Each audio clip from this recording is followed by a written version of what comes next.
So one of our core values is being courageous in mission, and that's not just about going out to be a street evangelist or preaching a great evangelistic sermon. It's about how you talk about Jesus in your everyday life. As leaders, we try and do a fasting once a month, at least once a month, one day a month on the first week of the month.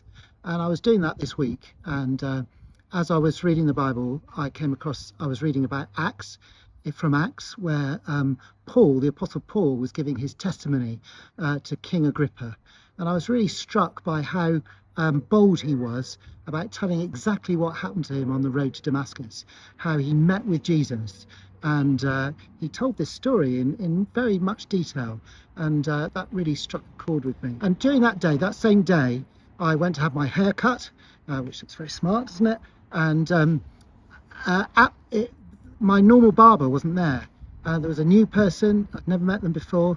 So I went in and started chatting to them, just checked out we're a hairdresser. And when you're in the barbers, you get talking, don't you? And this guy was telling me about how COVID had interrupted his life, and he'd been made redundant, and his partner had been made redundant, and they'd had to change things in his life. And he said everything happens for a reason. And I picked up on that and said, yeah, I believe everything happens for a reason as well. And I asked him whether he believed in God, whether he had a faith, and he said he wasn't sure. He didn't not believe, but he did believe. He wasn't too sure, really.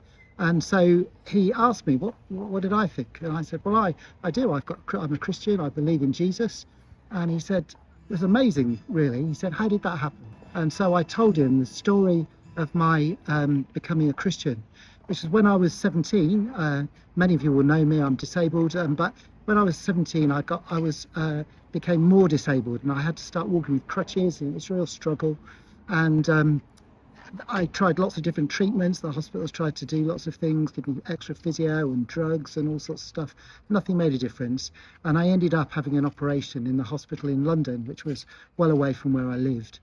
And while I was in that hospital, I was really bored. I had to lie flat on my face for 3 weeks. And when I was doing that, my sister came to visit me. She was a Christian, and she'd been into a church, and she bought a book by Johnny Erickson, a girl who was the same age as me, 17, and she'd been completely paralysed in a diving accident, broken neck. Kathy had this book, and I saw she had it. I said, oh, what's that? And she said, oh, you wouldn't be interested, Chris.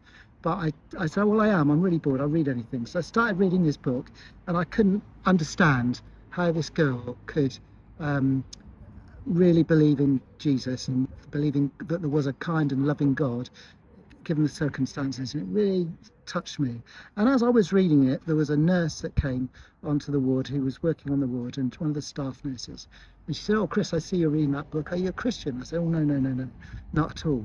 And she said, well, I am, and I believe that Jesus helps me in my work. He's here with me, helps me be more caring. And I was like, yeah, you are.